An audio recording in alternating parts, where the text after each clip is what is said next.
Bueno, pues empezamos solventado el problemilla técnico, comenzamos la última sesión de la Recording jornada. in progress.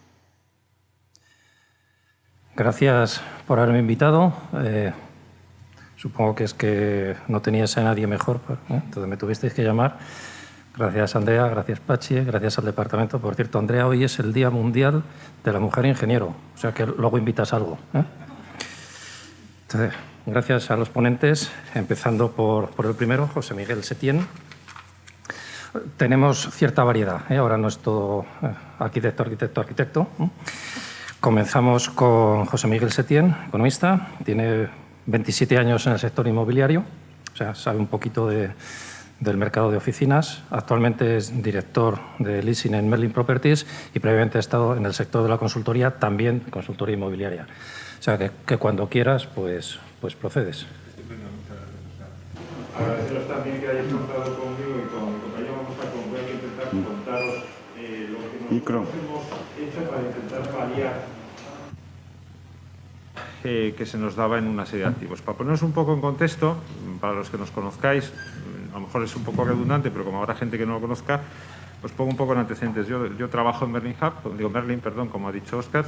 Somos el mayor propietario de oficinas de España y dentro de nuestro portfolio en Madrid tenemos unos 900.000 metros cuadrados, de los cuales se concentra una parte muy sustancial, alrededor de algo más de un tercio, en el corredor de la A1. El corredor de la A1 es una zona bastante problemática en algunos sentidos dentro del mercado, porque en total tiene un stock en el entorno de 2,5 millones de metros cuadrados, distribuidos entre el municipio de Madrid y el de Alcobendas. Alcobendas es el tercer municipio de España en volumen de oficinas, después de Madrid y Barcelona. Tiene prácticamente, yo diría que entre cuatro veces más población que trabaja allí que la que vive en el municipio.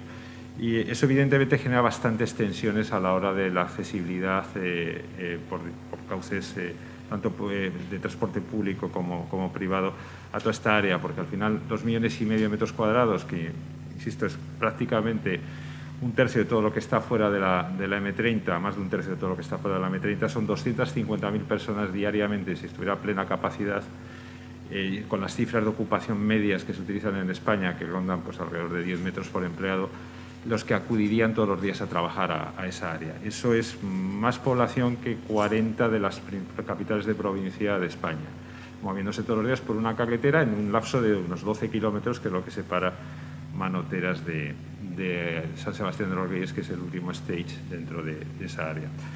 Entonces, nosotros nos encontramos con que tenemos un volumen muy elevado de producto allí y teníamos que buscar una iniciativa para intentar dar el mejor servicio posible a nuestros arrendatarios. Las compañías tenedoras de inmuebles estamos evolucionando y más hoy en día. Todo esto que vais a ver es pre-COVID, se hizo antes del COVID. Lo único que ha ocurrido es que con toda la situación que hemos vivido del COVID, todas las tendencias que había en el negocio se están acelerando y cosas como la que os voy a mostrar se están convirtiendo realmente en capitales para la hora de gestionar la comercialización y la optimización de los inmuebles.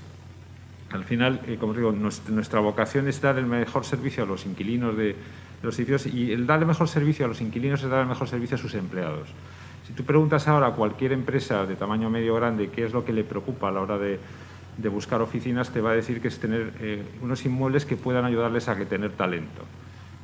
Talento además muchas veces joven, que tiene unas necesidades vitales algo diferentes y que son mucho más sensibles que a lo mejor que generaciones previas, pues a la accesibilidad y a la conciliación. Y realmente nos obliga, yo creo que de forma afortunada, a los propietarios de inmuebles a tener que hacer esfuerzos para facultar a esos edificios de las posibilidades de satisfacer esas necesidades que tiene la sociedad hoy en día y que se expresa mediante los empleados de las compañías que residen en nuestros activos. Fruto de ello, a ver si consigo pasar en la diapositiva. Hicimos una iniciativa que es Merlin Hub, que esto es un pequeño vídeo introductorio. Las ideas son como niños, imprevisibles. Espero que problemas del directo, no sé qué pasa, que se ha quedado. Las ideas son como niños, imprevisibles, sorprendentes, auténticas. Hay que darles forma, hacerlas crecer para que se hagan mayores y cambien el mundo. En Merlin Properties hemos tenido una idea: reinventar los espacios de trabajo. Poner a las personas en el centro de una revolución que cambiará para siempre el concepto que tenemos de una oficina. Suena bien, ¿no? Y hacerlo a través de la tecnología, la movilidad, la sostenibilidad y los servicios. ¿Y si a la pregunta ¿dónde? Pudiera responder depende? Si las personas conectan, los edificios también deberían hacerlo, compartiendo espacios, pero también emociones, experiencias y talento. Sí, tuvimos una idea. Que la gente sea feliz en espacios en los que, además de trabajar, pueda vivir, compartir, disfrutar. Hemos creado el mayor Business Hub de Europa.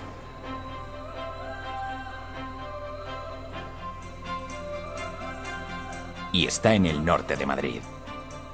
Merlin Hub Madrid Norte, donde tienes que estar.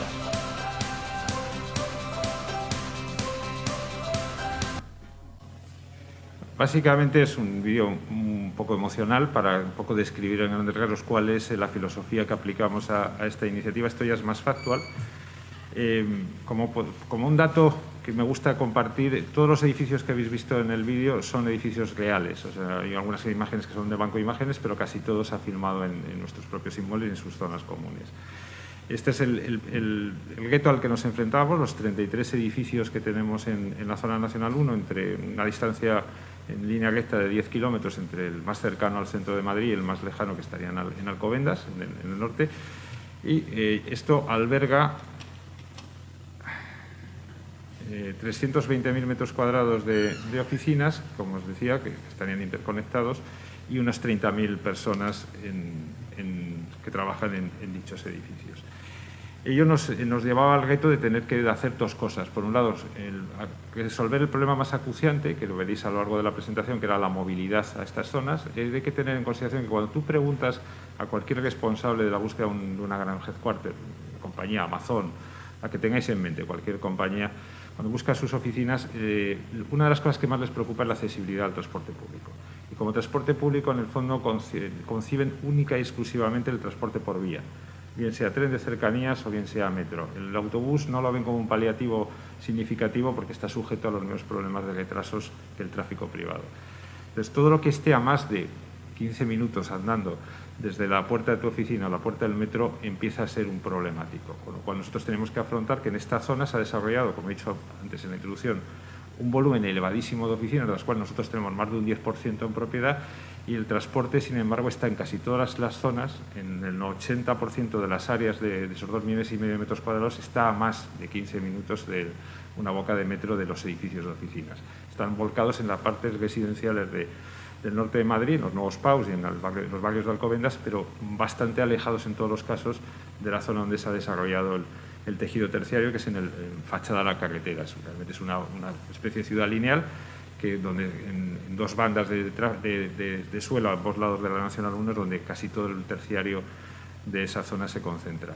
Entonces, ¿cómo lo hicimos? Pues pensando en que resolver ese problema y a la vez en dar más contenido, lo que hemos visto en el vídeo, de actividades de comunidad. Entonces, nos hemos apoyado en una serie de pilares. Primero, la sostenibilidad. Nosotros entendemos que la movilidad tiene que estar netamente, creo que la inmensa mayoría de la opinión pública hoy en día, ligada a la sostenibilidad. O sea, tiene que ser una movilidad sostenible que nos permita realmente reducir las emisiones contaminantes y mejorar la calidad de vida de todos, a la movilidad, que es el problema con el que nos enfrentamos, el primer reto al que tuvimos que asumir, a la comunidad. Pensamos que con 30.000 personas trabajando, que es más gente que la que vive en Teruel, por ejemplo, y Teruel, como todos sabemos, existe, pues realmente al final teníamos que darle un entorno lo más vivible posible a esos empleados de esas compañías y que vieran también vieran otro tipo de ventajas de poder estar en nuestros edificios.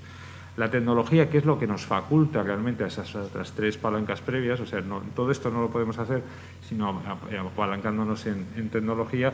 Y por último, la flexibilidad. Este punto, que va a ser determinante en el famoso modelo híbrido al que caminamos de uso de las oficinas y que ahora mismo está totalmente en los medios de comunicación por el impacto que ha tenido la pandemia y el trabajo en casa, pues es una necesidad que ya era acuciante antes de esta situación. O sea, ya las compañías nos estaban pidiendo de forma insistente que diéramos todo tipo de soluciones para que sus sedes fueran flexibles, fueran, como llamaría un curso, sedes líquidas. De hecho, durante los últimos 4 años previos a la pandemia, el sector que más desarrollo ha tenido dentro de las oficinas en el mundo ha sido el sector de las oficinas flexibles, los operadores de oficinas flexibles. Nosotros tenemos una marca, por ejemplo, de oficinas flexibles para paliar ese tipo de necesidades. Si me podéis... Todo esto lo vehiculábamos a través de una app que os voy a mostrar el vídeo. Básicamente es nuestro apoyo en la tecnología, es decir, toda la relación de los usuarios, de los empleados de las oficinas se puede gestionar a través de esta app, que además tiene implicaciones con otro tipo de servicios.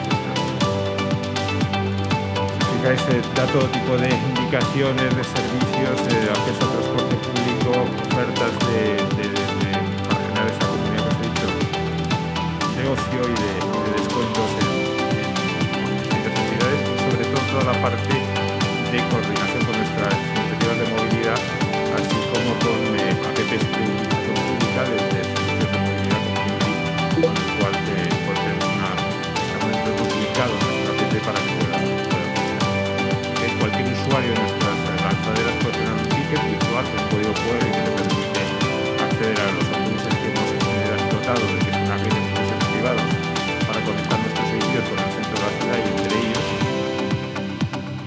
de tal manera que, por ejemplo, un empleado de uno de estos edificios puede acudir a nuestro mayor parque empresarial en la zona, que tiene 120.000 metros cuadrados, perdón, me he saltado... que tiene un clúster de servicios de hostelería y gimnasio. Entonces, si tú trabajas en otros de los edificios que hay alrededor, esas lanzaderas que hemos generado nosotros, esos servicios privativos, conectarían los edificios de alrededor con ese clúster principal y, a su vez, esas lanzaderas los conectan con la estación de Chamartín y con la Plaza de Castilla, y estamos incorporando paulatinamente otras líneas que van a otros destinos de Madrid para intentar disuadir al usuario que utilice el coche y no colapse la carretera, que es uno de los problemas sustanciales que tiene el área. De momento hemos tenido un problema. El lanzamiento de esto se hizo en streaming en febrero o marzo del año pasado. Bueno, no, febrero-marzo no, sería más bien abril, porque fue en pleno confinamiento. El nivel de utilización de nuestros espacios de oficinas ha caído de forma brutal hasta ahora, es decir, tenemos registrado en torno a un 30% de gente que acude al trabajo, o sea, de forma simultánea. La gente sigue yendo al trabajo, pero está por turnos rotativos, con lo cual también el programa está avanzando en su utilización, pero no tan rápido como prevíamos cuando lo lanzamos la idea en el 2019. Pues ahora mismo hay 1.700 usuarios de los 30.000 que componen la familia de Merlin Hub y hay solamente 400 usuarios de movilidad, cuando nosotros pensábamos que fácilmente podíamos llegar a un tercio, unos 10.000 en plena carga.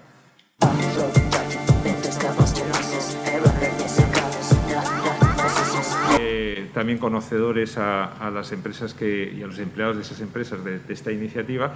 Y por último hemos montado una oficina de movilidad propia, que llamamos Oficina de Sostenibilidad y Movilidad, para dar servicio a todo nuestro portfolio, que como he dicho es 1.200.000 metros. De momento está dando servicio casi en exclusiva a lo que es la parte de Merlin Hub. El objetivo, la misión de esta oficina interna de movilidad, pues es conseguir coordinar tanto con instituciones públicas como con posibles financiaciones para iniciativas que lancemos que mejoren la movilidad en nuestros distintos activos, en nuestras zonas donde tenemos activos, y asimismo gestionar todas las incidencias y los servicios que estamos prestando, así como el localizar nuevas iniciativas tecnológicas de tipología que nos permita dar una mayor agilidad a la hora de dar respuestas. Estamos teniendo pues desde acuerdos con compañías de movilidad eléctrica sostenible, como Covendesa, que estamos desarrollando un programa muy ambicioso de cargadores eléctricos en nuestros edificios, o como empresas suministradoras de bicis eléctricas o de patinetes, incluso viendo dónde podemos colocar estaciones de commuting para esos patinetes, esas bicicletas cercanas a las estaciones de metro, para que la gente pueda recorrer esa distancia del metro a nuestros edificios mediante las patinetes o las bicicletas, y disuadirles nuevamente de la utilización del vehículo privado, aparte de distintas APPs de servicios, o la relación con las instituciones públicas para algunas iniciativas que les estamos planteando de mejorar las infraestructuras que den servicio al transporte colectivo en la zona de la Nacional 1. Esto es lo que llamamos el Plan de Transporte al Trabajo, los PTTS, que al final, pues, esto es bastante conocido todo esto, lo conoceréis seguramente mucho mejor algunas de las personas que habéis participado en este evento, pero son los diferentes issues que nos plantean las compañías arrendatarias de nuestros inmuebles de cara a lo que implica la movilidad al trabajo. Al final, la inmensa mayoría de la movilidad que se produce, lógicamente, es entre la gente de donde vive a donde trabaja. En una ciudad como Madrid, la población en su mayoría vive en el sur y trabaja en el norte. Os diría que al sur prácticamente de Méndez Álvaro no hay prácticamente edificios de oficinas. Los edificios de oficinas hoy en día son las nuevas factorías, es donde, sobre todo con la digitalización, es donde se va a ser la zona donde más empleabilidad va a haber. Por lo menos conjuntamente, imagino que con las casas por el tema del teletrabajo, pero evidentemente las industrias ya aportan muy poca cantidad de personal activo dentro de las ciudades. De retail está también en una situación bastante estable. Las oficinas es el gran motor de movimiento dentro de la ciudad en el tráfico diario. Y esa situación de no tener oficinas en el sur y estar todas concentradas en la zona norte hace que los atascos a veces sean tremendos en esa dirección, ¿no? Si os fijáis, las vías principales de comunicación son muy claras. Siempre hay atasco en una dirección, no en la contraria. Eso es porque hay un cierto desequilibrio de dónde vive la gente y a dónde trabaja la gente. Con un añadido que es que en los últimos 25 años la densidad de puestos de trabajo se ha multiplicado casi al doble. Hace 25 años el volumen de empleados por metro cuadrado aproximadamente había un empleado cada 22, 23 metros, en los principios de los 90. Antes de la pandemia habíamos bajado a un entorno de los 10 metros por empleado, con lo cual en los mismos sitios, con los mismos accesos, con las mismas infraestructuras de transporte, muchas veces, no todas, pero en muchas ocasiones trabajaba el doble de gente, que en un lapso de un cuarto de siglo es uno de los mayores cambios que se han visto. ¿Qué ofrecemos dentro de las medidas de movilidad? Pues el servicio a medida, que es realmente, que además es, como digo, es totalmente programable. Tú puedes reducir un aforo mínimo de 4 o 5 personas, solicitar uno de nuestros autobuses por la app, te sale un ticket y con eso van a recogerte y te llevan a uno de los diferentes zonas de destino que tenemos, que estamos ampliando sucesivamente el volumen de vehículos de tipo colectivo que nos dan servicio. Luego una plataforma de carpooling amparada por nuestra app para que los empleados de las compañías residentes compartan coche si viven en las mismas zonas a la hora de ir al trabajo. Y finalmente un servicio de transporte de car sharing, lo vemos a continuación, que estamos generando aparcamientos y tenemos acuerdos con compañías de car sharing en los entornos de nuestros edificios de oficinas para que haya este servicio disponible en todo momento. Asimismo, como he dicho, potenciamos el desarrollo de la bicicleta como un elemento de commuting en gran medida, porque daos cuenta que en Merlin Hub todos los inmuebles están fuera del perímetro de la M30, están en zonas externas, con lo cual realmente la bicicleta, pensar que salvo la gente residente en el entorno más cercano, que es una zona de relativamente baja densidad de población, va a llegar en bicicleta es demasiado utópico. Lo que sí estamos intentando es que esa bicicleta sea el commuting normal o necesario entre la zona donde está la estación de tren o de metro y el edificio. El problema muchas veces es que no tenemos dónde dejar esa bici. O sea, nosotros las compramos, las pagamos, ponemos las bicis en nuestros parques, pero el punto final donde tiene que llegar al metro o al tren, el espacio para tenerlas allí es complejo. Estamos intentando negociar y ver con las administraciones públicas y ver la posibilidad. Incluso utilizamos a veces 2 edificios nuestros para que uno haga de commuting del otro, pero nos resulta más complicado. Y en todos nuestros edificios estamos introduciendo vestuarios para que la gente pueda cambiarse, ducharse si ha hecho un trayecto relativamente largo o intenso con la bicicleta y subir a trabajar sin mayor problema. Y bueno, esto es en grandes rasgos lo que es Merlin Hub. Yo poco más tengo que añadir. Iba a sonar esto ya. O sea, si os parece, dejamos las preguntas para el final todas. Entonces, subiría entonces ahora Cristina Cruz, sustituimos un ponente por otro y dejamos para el final todas las preguntas. Fenomenal. Bueno, pues Cristina Cruz, por lo que me ha dicho, pasó por esta escuela, especialista en gestión inmobiliaria residencial, ha estado en diversas empresas inmobiliarias y ahora es de Growth Manager de Grosvenor Europe y se dedica a la gestión de las promociones residenciales en Madrid, ¿no? Entonces, pues, cuando quieras, Cristina. Bueno, gracias. Gracias por la presentación y, bueno, gracias por la invitación. En mi intervención me gustaría hablar de Grosvenor y la intervención en las ciudades. En primer lugar, me gustaría contar, a través de una línea del tiempo, cómo es el origen de la actividad inmobiliaria en Grosvenor, para ver la evolución y, finalmente, la situación hoy en día. Después pasaremos a ver un poco los objetivos que nos marcamos como empresa en cuanto a la creación de ciudad, compromiso social y compromiso con las comunidades, y terminaremos con dos ejemplos concretos: un proyecto a pequeña escala, un proyecto residencial de Madrid y, finalmente, un proyecto a gran escala que tenemos en Liverpool.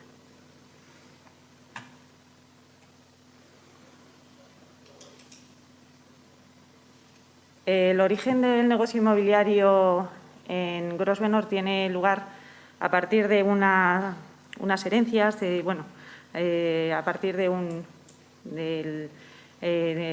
matrimonio de Sir Thomas Grosvenor con Mary Davis, la hija de un escribano.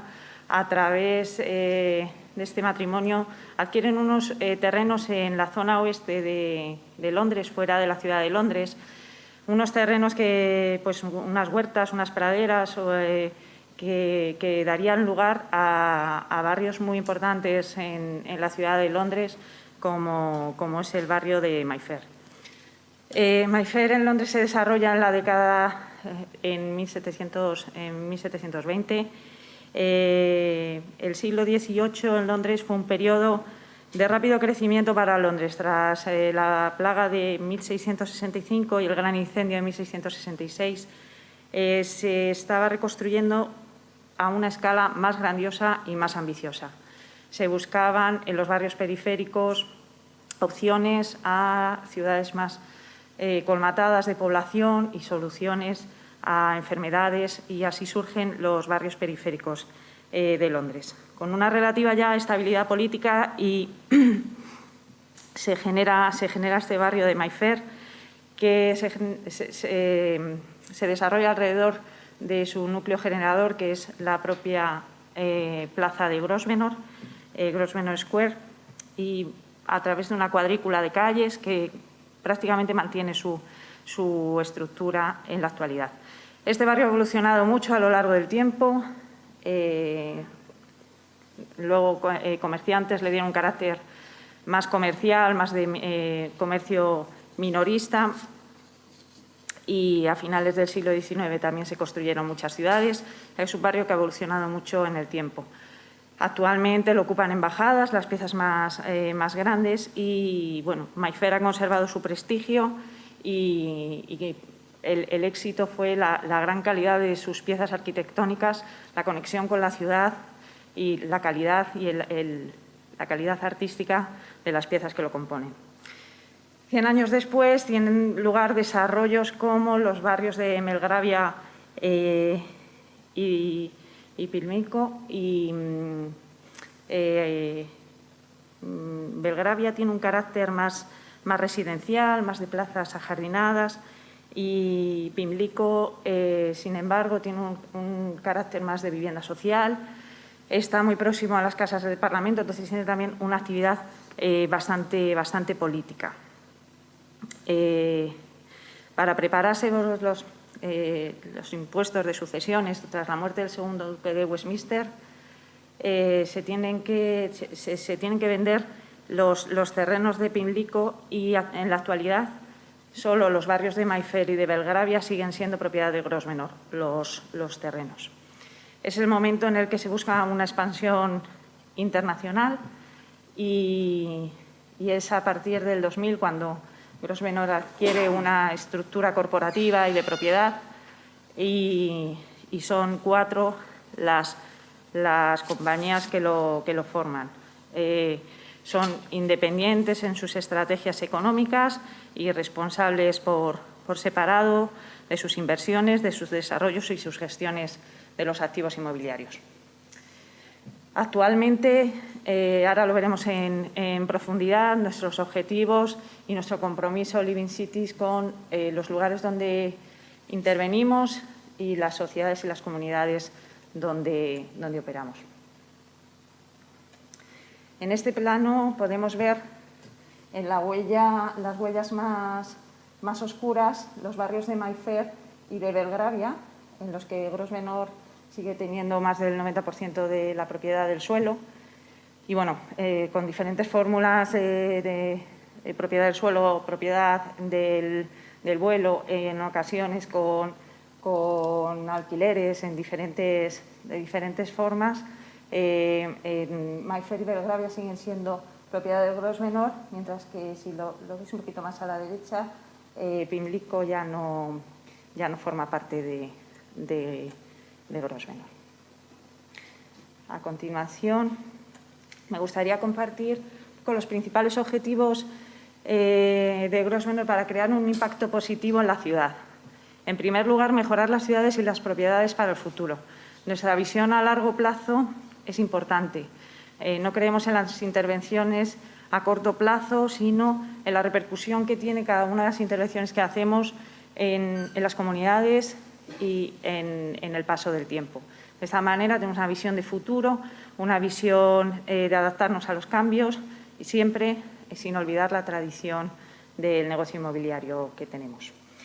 En segundo lugar, el respeto por el medio ambiente y hacer uso eficiente de los recursos naturales. El compromiso de Grosvenor a nivel medioambiental es muy amplio y, bueno, casi todos nuestros edificios cuentan con certificaciones energéticas y, bueno, compromiso, bajas emisiones y uso responsable de los recursos naturales.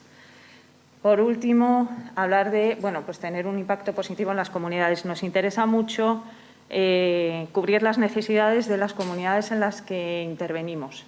Entonces, es un punto muy importante para realmente posicionar nuestra estrategia.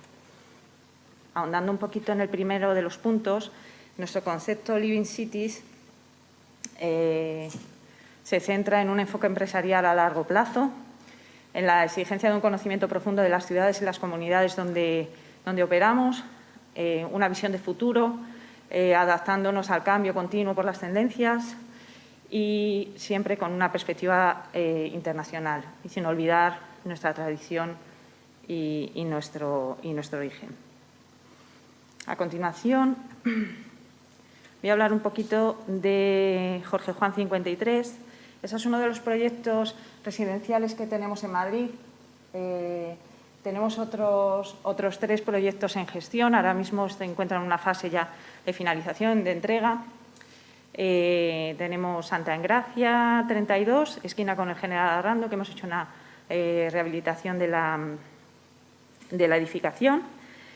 García de Paredes 4, que hemos mantenido la fachada original en las primeras plantas y se levantan otras 3 alturas, una arquitectura moderna en una combinación de lenguajes arquitectónicos clásico y moderno. El proyecto es de Cano y Escario. Y también tenemos otro edificio residencial en Modesto de la Fuente 26, es un proyecto del estudio Lamela. En este caso, Jorge Juan 53 es un proyecto de Ortiz y León, una promoción residencial de 6 viviendas. Y, bueno, lo más importante a destacar de esta promoción en términos de vivienda, de compromiso con la reestructuración urbana, es la recuperación del patio de manzana en el barrio Salamanca. Podemos ver la calle Jorge Juan, donde se sitúa nuestro edificio. Aunque el frente en la calle es muy estrecho, si vemos en el plano que se sitúa en la esquina derecha, aunque el frente de fachada es muy pequeño, la intervención se dilata en el interior porque la parcela ocupa gran parte del patio de manzana. Es ahí donde tiene un carácter de intervención de recuperación del patio de manzana. Si veis en la imagen de la izquierda, esta es la situación que nos encontramos antes de la intervención, un uso industrial que ocupaba tanto el patio de manzana como el frente a la calle Jorge Juan. Y en la siguiente fotografía podéis ver la situación actual después de la intervención. Es un jardín mediterráneo diseñado por el paisajista Jesús Moraime. Son unos 600 metros cuadrados de intervención con especies mediterráneas. Se ha creado también una pequeña lámina de agua para crear un espacio de uso para los propietarios del inmueble de Jorge Juan 53, pero también para el disfrute de todas las viviendas que están en torno al patio de manzana. Esto va en línea con lo que hablábamos anteriormente, este compromiso de mejorar tanto los proyectos como los lugares donde actuamos.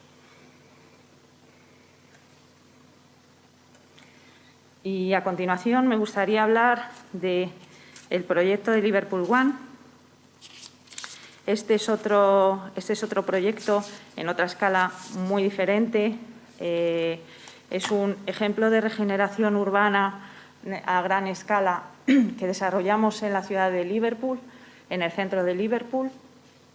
Y, bueno, recupera zonas devastadas, zonas bombardeadas en la Segunda Guerra Mundial, y todo el frente del Albert Dock, del muelle, y todo el frente del río Mersey, de una manera que creo que ha sido muy significativo tanto para la propia ciudad de Liverpool como que ha servido de modelo para la regeneración de otras ciudades en el mundo. Es un uso mixto en gran escala. En él intervienen, bueno, como podéis ver los datos, son más de 170.000 metros cuadrados en el corazón de la ciudad de Liverpool. Alberga el 50% del comercio de la ciudad y lo más importante es el carácter de uso mixto, crear un equilibrio entre ciertas actividades, comercial, residencial, hotelero, ocio, restauración, la generación de parques públicos. Bueno, es un espacio abierto, entonces todos los espacios se interconectan entre sí y se crea una ciudad viva, ¿no? Al final, una serie de actividades que conforman la vida de una ciudad. Se inauguró en el 2008 y con motivo del 10º aniversario se realizó un estudio para ver la repercusión que había tenido a la ciudad de Liverpool. Había traído más de 8.000 millones de libras de inversión a la ciudad de Liverpool, generó en torno a unos 4.000 puestos de trabajo y le ha dado más de 3.000 millones de libras de valor bruto añadido a la ciudad de Liverpool. Ha generado más de 200 millones de visitas a Liverpool y, bueno, pues ha generado muchísimo beneficio, muchísimo crecimiento a la ciudad de Liverpool. En las siguientes fotografías podemos ver el estado previo a la intervención.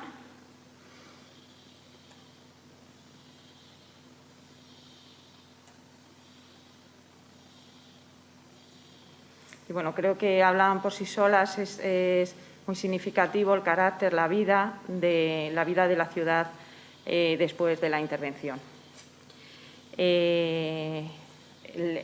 Para hablar un poco del master plan de la intervención en Liverpool, me gustaría hablar de todas las conexiones que se producen con la ciudad existentes. Al final, lo que se hace es una continuidad de la trama urbana. Es una intervención que vive dentro de la ciudad de de Liverpool y dentro del centro. De hecho, genera como un segundo centro en Liverpool. Y no solo conecta con partes existentes de la ciudad, sino que también conecta a zonas que anteriormente se habían quedado completamente aisladas y sin vida. Entonces, tiene un doble carácter esa conexión que realiza con la ciudad. Es un motor generador de actividad en todos sus niveles y rejuvenece a la ciudad sin olvidar su historia. No hay que olvidar pues, la cantidad de museos y el carácter que ya tiene Liverpool por sí, pero lo mejora, se apoya en ello y lo realza.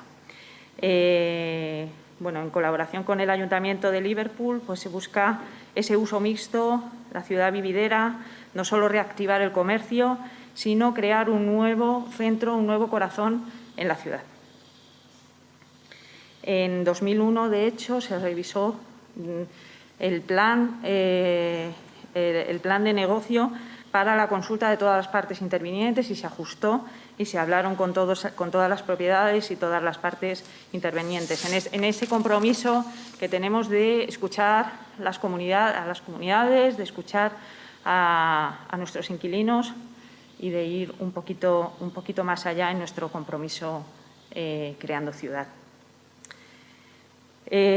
Para el cumplimiento del plan, nuestro compromiso se llevó hasta el final. No se redujeron calidades, a pesar de encontrar un momento de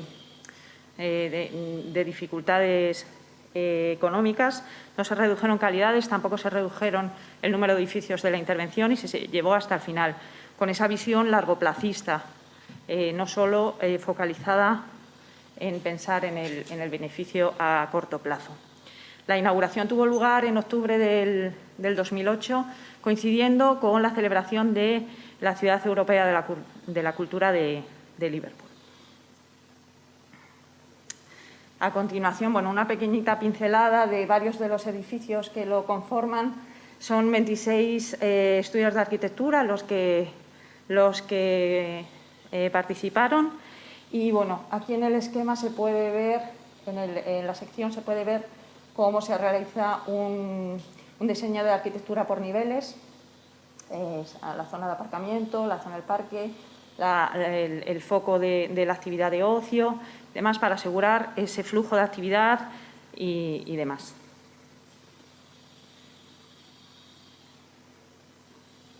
En este plano podemos ver toda la continuidad con las calles existentes. Y, bueno, pues todos los espacios comerciales, este gran parque que lo comentaremos un poquito a continuación, hoteles y edificios residenciales que lo conforman en sus diferentes niveles. Y este es uno de los corazones de la operación de Liverpool, el Chavis Park, que se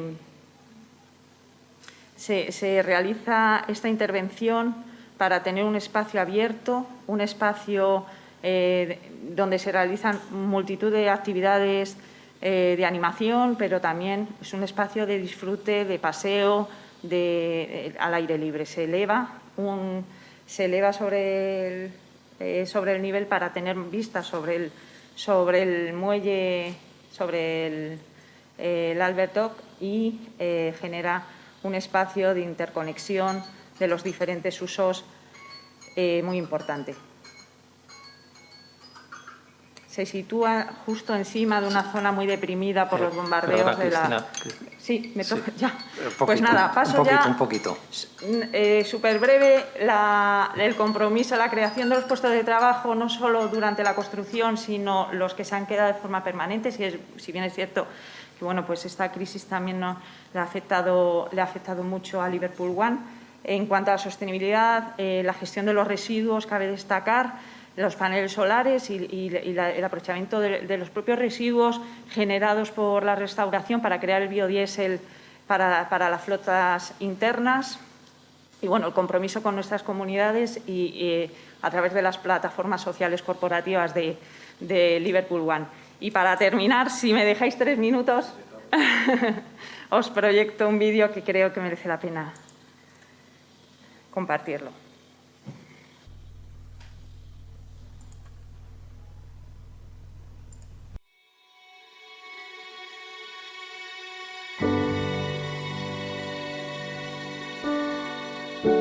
Liverpool is a city that really wears its heart on its sleeve.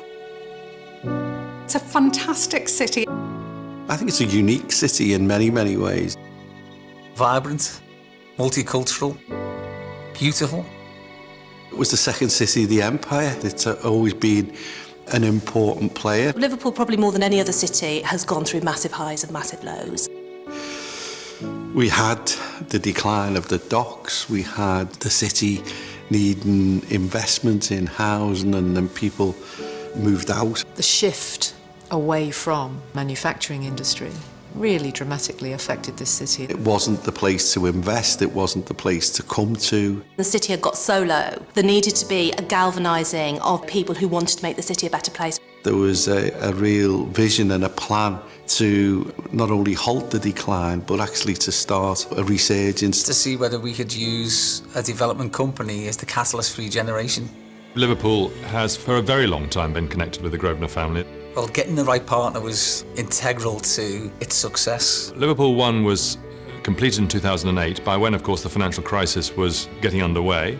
Fair play to Grosvenor, they continued even when things financially weren't stacking up. We'd made a commitment to deliver this to the city. We were determined to see it through. I remember the space where Liverpool One is now. It was completely desolate and it was in the heart of a city. You either made a choice whether you were going to the Albert Docks or whether you were going to Church Street. The two seemed so far apart. Liverpool One is very much a city centre with a variety of architectural styles so that it's very naturally woven into the fabric of the city. I think the fact that it's open air is so important to the success of Liverpool One and what it means to the rest of the city. Bringing together the cultural quarters of this city and the shopping environment. The way in which your eye is carried over to the mighty River Mersey makes it a kind of seamless space. So Liverpool One has 1.5 million square feet or so of retail. It has hotels, it has residential. It's become a place that you spend your leisure time. I personally like the bars and restaurants. After work, it's always great to have somewhere to go to. You feel like you're really part of something when you're here. It's not the same as anywhere else. It's not just a retail venue, it's a place where things happen. There's something for everyone to do.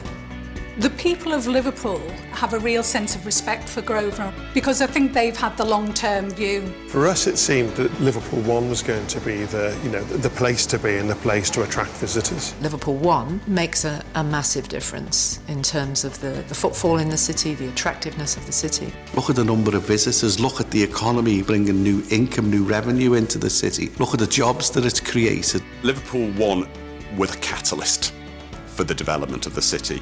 And I think one of the things that has happened over the past decade or so is that Liverpool's got its confidence back. The difference has just been phenomenal. It's like the phoenix out of the ashes. And what is lovely about the Liverpool One development is that the people of this city have taken it to their hearts. It's kind of the heart of the city now, and it's fantastic.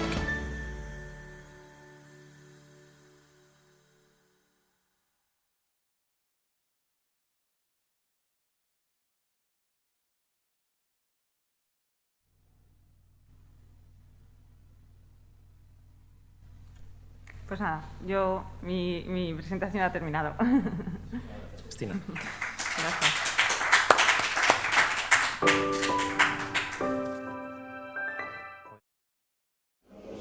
En un nuevo cambio, Javier Rodríguez de Caminos estudió en Estocolmo, una especialidad de desarrollo urbano sostenible.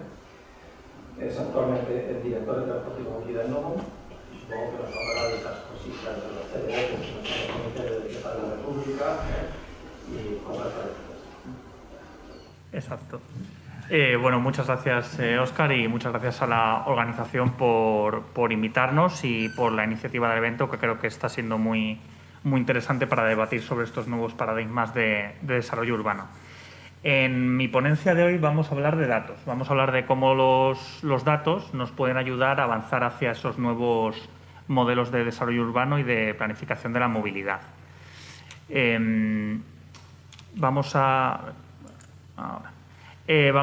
comenzar viendo un poco la perspectiva general de cómo las nuevas fuentes de datos que se conocen popularmente como Big Data o fuentes de datos masivos nos ayudan a esa planificación de la movilidad. Luego hablaremos en particular de una de estas fuentes de datos que no venimos empleando en estos últimos años para este propósito, que son los datos de telefonía móvil. Hablaremos, de hecho, de algunos ejemplos de casos de uso de proyectos que hemos desarrollado en este ámbito y finalizaré pues, con unas conclusiones y tendencias a futuro de hacia dónde vamos a evolucionar. Bueno, creo que estaremos todos de acuerdo que cualquier iniciativa de planificación urbana o más concretamente de movilidad se enfrenta a un reto que es la necesidad de información. Quizás seguro que algunos de los asistentes hoy se habrán enfrentado a situaciones en las que ha tenido que plantear pues, una iniciativa de este tipo de planificación de sistemas urbanos en un contexto de falta de información y habrá sufrido pues, las dificultades que hay cuando se da una situación de este tipo. ¿Por qué necesitamos información? Bueno, yo creo que lo podemos organizar en dos bloques. Por un lado, necesitamos saber dónde está la gente y qué actividades realiza. Esto abarca tanto una perspectiva más estática, que es la que obtenemos a través de los censos de población, de esa distribución de los lugares de residencia, pero también una perspectiva más dinámica, ¿no? De qué actividades realiza la gente a lo largo del día y cómo se distribuyen.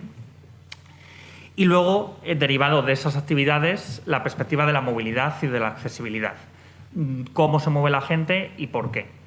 Y eso abre pues, también otra necesidad de información bastante amplia.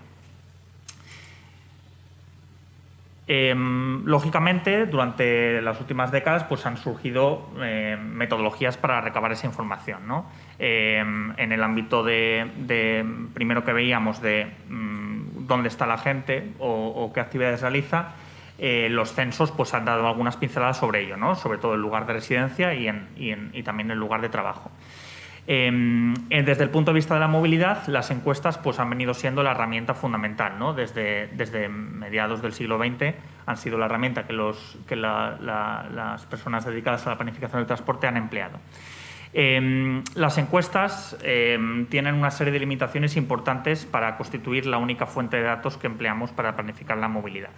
Tienen un alto coste de recogida de datos y eso implica que muchas veces no se actualizan pues, con la frecuencia que quisiéramos, no tienen el tamaño de muestra que necesitamos para algunas aplicaciones y, por otro lado, tienen todas las limitaciones derivadas de la recogida activa de información, de preguntar a la gente qué es lo que ha hecho o qué es lo que está haciendo, porque eso introduce, obviamente, sesgos de no respuesta, de falsamiento de las respuestas, etc.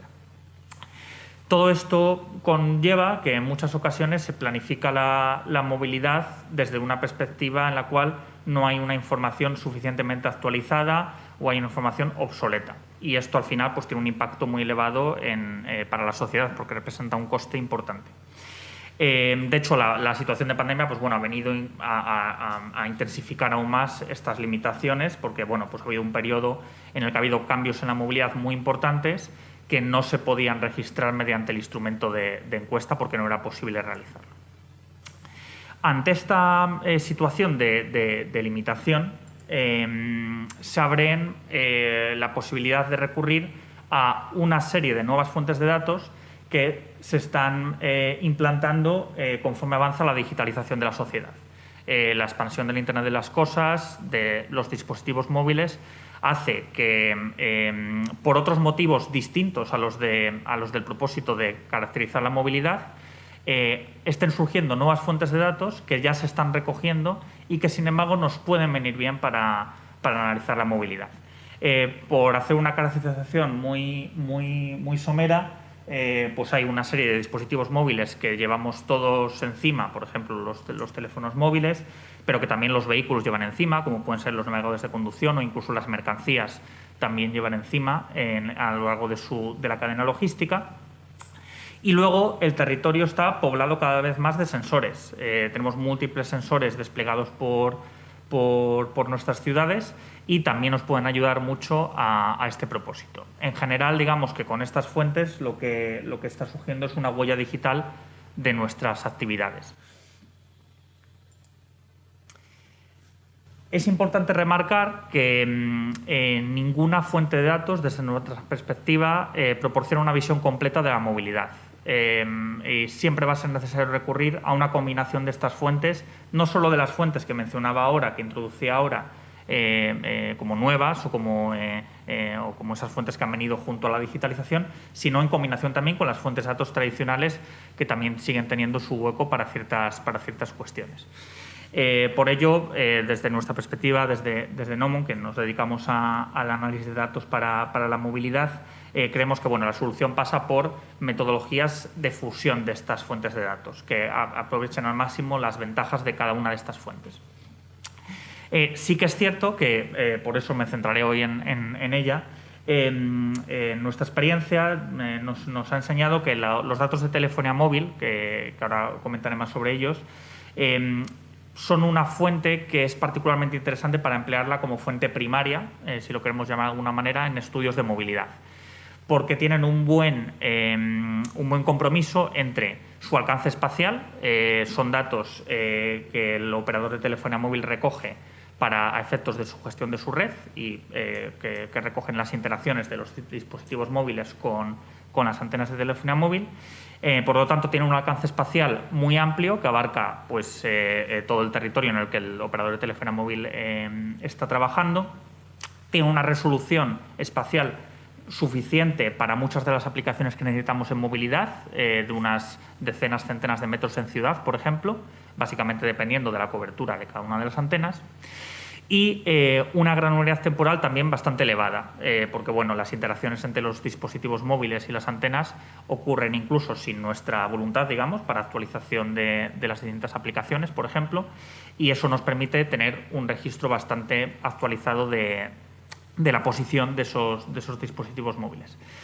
Con todo esto, además, se da la circunstancia que por cómo se organiza el mercado de las telecomunicaciones, que en cada país hay un número bastante limitado de operadores, tener acceso a los datos de un operador ya te da un tamaño de muestra muy amplio, ¿no? En el caso de España, por ejemplo, que hay 3 operadores principales, ahora MásMóvil también está creciendo, estamos hablando de tamaños de muestra superiores al 25%, que superan en un orden de magnitud al que suele tener una encuesta domiciliaria. Vamos a ver un poco en qué consiste más en detalle esa fuente de datos de telefonía móvil. Al final se compone de 3 conjuntos de datos, ¿no? Por un lado están esos registros de las interacciones entre dispositivos móviles y antenas de la red que mencionaba, en las cuales sabemos en qué instante temporal han ocurrido, y el mapa de las antenas para poder localizar en el territorio esos registros espaciotemporales. Además, en función, esto ya es muy variable según el operador de telefonía móvil, para cada uno de estos dispositivos móviles, que obviamente están anonimizados de acuerdo a la legislación de protección de datos, sí que tenemos en ocasiones información sociodemográfica que nos va a permitir que los análisis de movilidad sean más detallados por grupos de población. Aquí quería mostraros un vídeo que me parece bastante ilustrativo para que veáis en qué consiste realmente este tipo de dato. Vamos a ver una secuencia de registros de un dispositivo móvil a lo largo del día. Vamos a comenzar a primera hora de la mañana, estos son las 6:30 de la mañana, y los registros comienzan en lo que identificamos como el lugar de residencia de ese dispositivo móvil, porque le hemos analizado durante un gran número de días, no solo un día obviamente, y por los patrones que vemos de estancia nocturna y demás, vemos que este es su lugar de residencia, ¿no?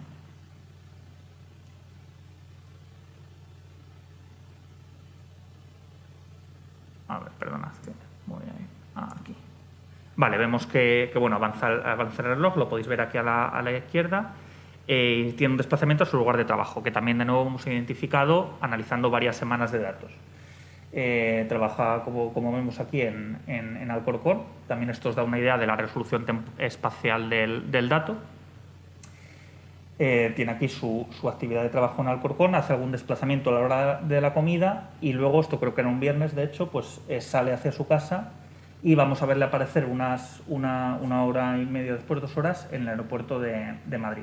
Hace un viaje a Palma de Mallorca, tiene una actividad que coincide con la hora de la cena y finalmente va a volver a un lugar que identificamos como su lugar de estancia durante esta visita a Mallorca, porque le veremos en siguientes días pernoctar recurrentemente en ese lugar, ¿no? Esto os da una idea de la capacidad de esta fuente de datos para describir un poco los patrones de movilidad y de actividad en el territorio de la población.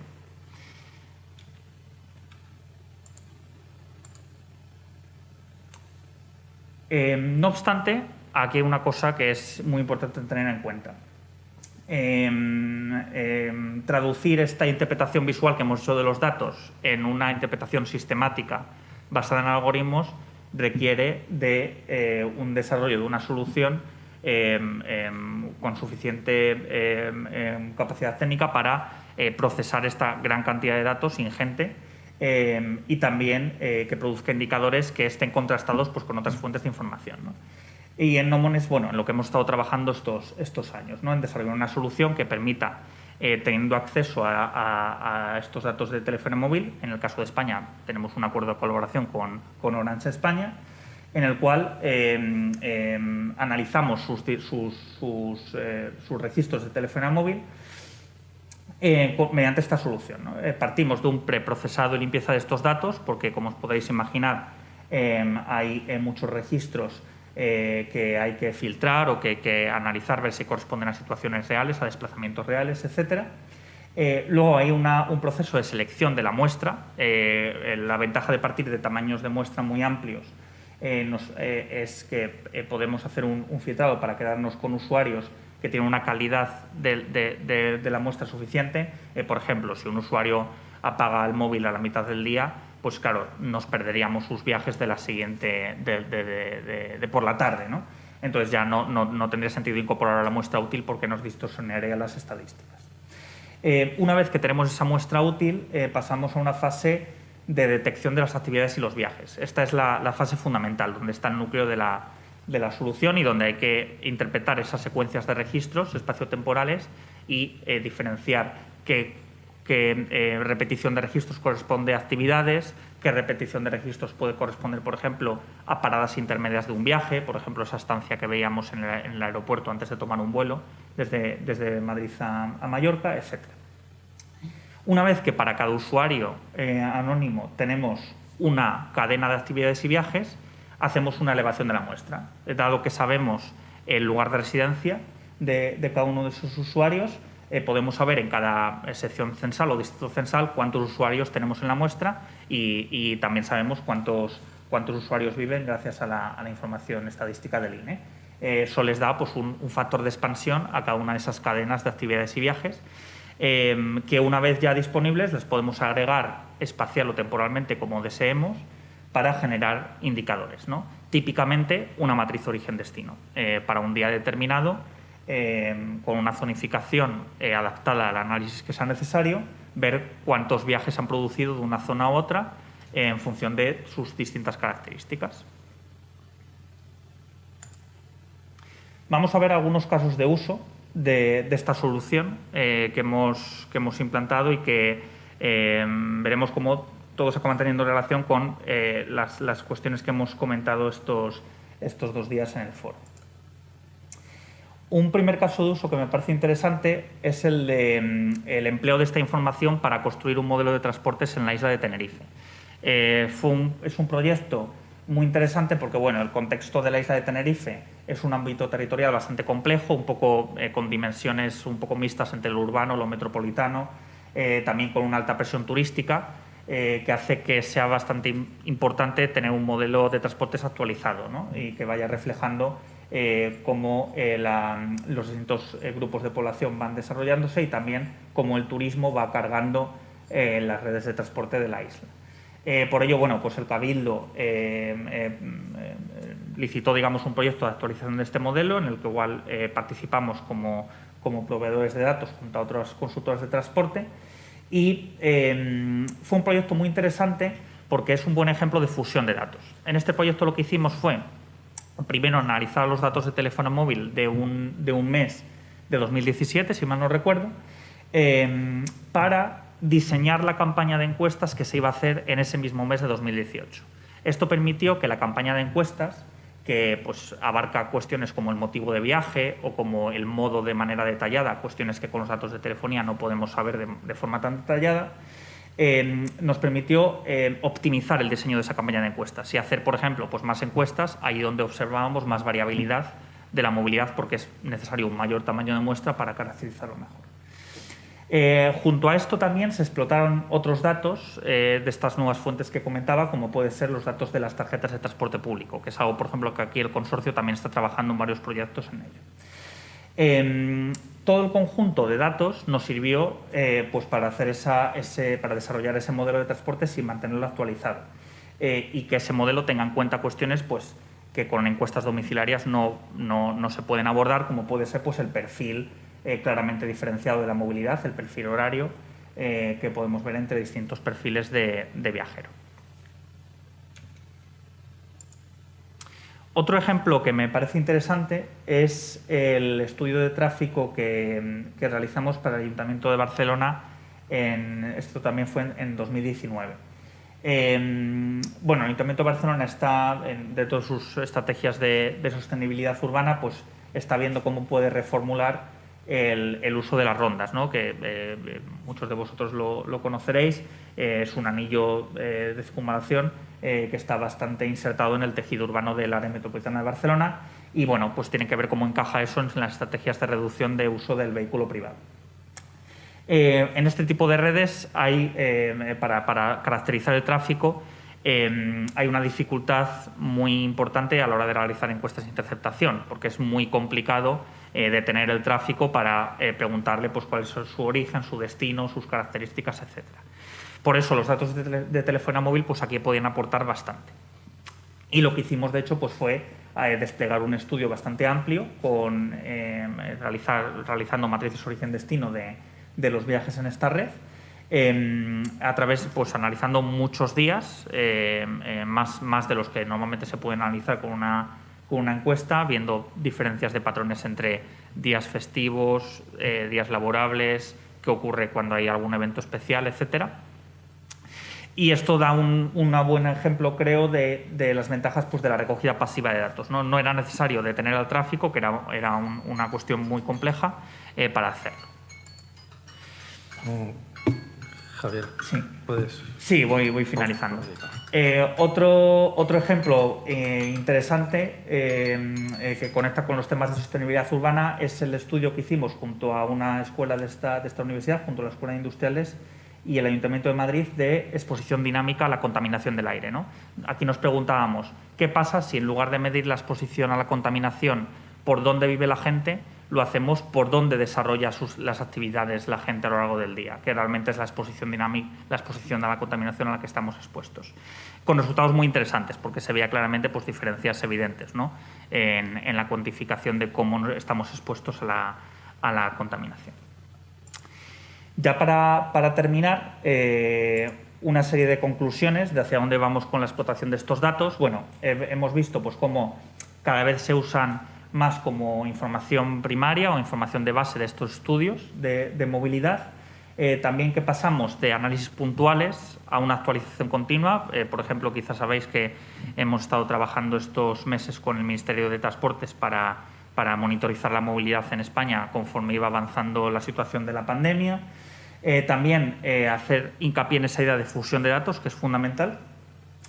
Y, por último, que pensemos todos en cómo, ahora que tenemos estas nuevas fuentes de datos, podemos desarrollar otro tipo de modelos de transporte, quizá que vayan más allá o que nos ayuden a complementar las perspectivas de modelado que ya teníamos. Por último, ¿en qué áreas nos pueden ayudar estos datos en particular en esta nueva situación que nos ha abierto la pandemia, ¿no? Yo creo que nos pueden ayudar a responder a varias preguntas. En el ámbito de la movilidad, bueno, hay un reto fundamental que es recuperar los niveles de uso del transporte público, ¿no? Y también, por supuesto, que era ya un reto que estaba antes de la pandemia, cómo integrar de manera óptima las nuevas formas de movilidad como la movilidad compartida. En este sentido, pues ya estamos desarrollando proyectos, por ejemplo, en Colombia, sobre cómo está avanzando la movilidad general frente al uso del transporte público. Con temas de desarrollo urbano es muy interesante aplicar esta noción de conocer dónde desarrolla la gente las actividades, ¿no? para saber cómo podemos gestionar esa creciente dispersión urbana y también cómo mitigamos la segregación social, ¿no? Y cómo compatibilizamos paradigmas como este de la ciudad de los 15 minutos, que es muy interesante desde el punto de vista de la sostenibilidad de la movilidad, con garantizar que no creamos guetos urbanos, etc. Esta fuente de datos es muy potente en el sentido de que nos puede abrir la puerta a indicadores de mezcla entre distintos estratos sociales, etc. Por supuesto, aplicaciones en salud y medio ambiente, como la que hemos visto de exposición a la contaminación. Y, por último, un tema que ha estado un poco apagado, ¿no?, durante los meses de pandemia, pero seguro que ahora volverá con mucha fuerza en ciudades como Madrid o Barcelona, que es cómo gestionar la turistificación, ¿no? Estos datos sí que nos permiten caracterizar la movilidad y la actividad de los turistas, tanto nacionales como extranjeros, y en muchos proyectos que bueno, no he tenido ocasión de mostrar hoy, pero también lo hemos trabajado, es una fuente que nos permite ver dónde está esa presión turística, qué tipo de movilidad hacen los turistas y cómo tenemos que adaptar nuestras redes para que sean más resilientes ante la llegada de turistas. Bueno, esto es todo por mi parte hoy y nada, estaré encantado de conversar con vosotros en lo que nos queda de día. Muchas gracias. Javier, muchas gracias.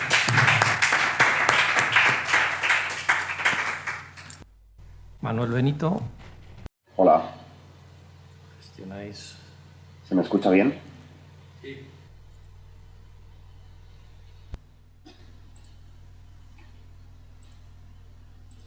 Bueno, voy a compartir la pantalla.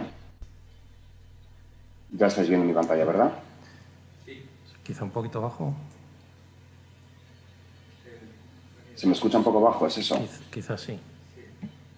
Vale, voy a intentar hablar un poquito más alto entonces. Vale, perfecto. Bueno, Manuel, en un nuevo cambio, es arquitecto, máster en estudios urbanos por esta escuela, candidato a doctor en sostenibilidad y regeneración. Actualmente es científico de datos en Urban Data Analytics, que es una empresa dedicada, como su nombre indica, a datos urbanos y donde ejerce como Data Scientist. Pues cuando quieras, te avisaré cuando queden esos 18 o 20 minutos. De acuerdo, muchísimas gracias. Bueno, en primer lugar, muchas gracias a todos los ponentes y a los organizadores del evento. La verdad es que creo que está siendo un buen alimento para las conversaciones que tendremos después. Bueno, efectivamente, yo trabajo como científico de datos en Urban Data Analytics. Somos una empresa dedicada fundamentalmente a la asesoría o creación de soluciones de datos para informar al sector inmobiliario. Desde hace un par de años somos parte del grupo Alantra, donde trabajamos fundamentalmente con la parte de Credit Portfolio Advisory International. La ponencia de hoy yo quiero orientarla un poco al tema de cómo podemos, digamos, entender el valor del suelo a través de estas métricas de accesibilidad o estas métricas de proximidad a diferentes fenómenos, ¿no?, que afectan al sector inmobiliario, ¿no?, que afectan al valor del suelo de una manera bastante evidente, digamos, como muy... siempre son como métricas o, digamos, ideas muy invocadas, ¿no?, como de hecho algunos de los ponentes ya han comentado, ¿no?, es decir, temas de accesibilidad al metro, por ejemplo, la proximidad que tenemos a zonas verdes, etcétera. Bueno, como comentaba, pues la empresa de UDA, básicamente pues nos dedicamos a generar diferentes soluciones en las que siempre tenemos, digamos, como tótem central el hecho de poder valorar de una manera masiva y automática pues activos de carteras de diferentes clientes de diversa índole, ¿no? Yo quiero centrar un poco la intervención en el modelo concreto de la valoración automática, las conocidas como AVMs en el sector, que básicamente lo que hacen es, pues, digamos, lo mismo que hacen los valoradores humanos, ¿no?, tratando de automatizar todas aquellas cosas rutinarias o aquellas cosas que se pueden realmente, pues, digamos, como sustituir por una máquina, ¿no? Básicamente, estas están muy centradas en lo que llamamos los modelos hedónicos de precios. Los modelos hedónicos de precios, bueno, pues probablemente muchos ya tengáis algo de contexto sobre esto. lo que hacen es trabajar cada uno de los activos de los cuales yo quiero predecir su precio, intentar entender qué otros activos en las proximidades pueden compararse o ser comparables a este activo y tratar de entender un poco cómo han sido los movimientos en el mercado inmobiliario también pues, en una cierta proximidad temporal, ¿no? Los modelos de precios hedónicos fundamentalmente lo que tratan es de buscar esos activos comparables en las proximidades en dos vectores diferentes, ¿no? Un poco en el vector intrínseco del propio activo, es decir, qué características internas tiene ese propio activo, ¿no? Como pongo aquí, pues puede ser el tamaño, puede ser la calidad de sus materiales, puede ser la edad de la construcción, puede ser incluso la edificabilidad futura que puede tener ese activo, etcétera, ¿no? Pues cosas muy evidentes, ¿no? Como la superficie, el número de habitaciones, etcétera, si tiene ascensor o si no lo tiene, etcétera. Pero luego también los modelos hedónicos habitualmente lo que tratan es de capturar otro tipo de cosas un poco más complicadas de cuantificar numéricamente, que son los factores externos, ¿no? Es decir, que un activo no es solamente el activo, sino también es un poco sus circunstancias, ¿no? Es decir, en qué zona de la ciudad está ubicado, qué densidad tiene ese lugar, qué tipo de familias viven ahí, por ejemplo, qué situación tenemos ahí de empleo, etcétera, etcétera, ¿no? O sea, digamos los factores más contextuales, propiamente dicho.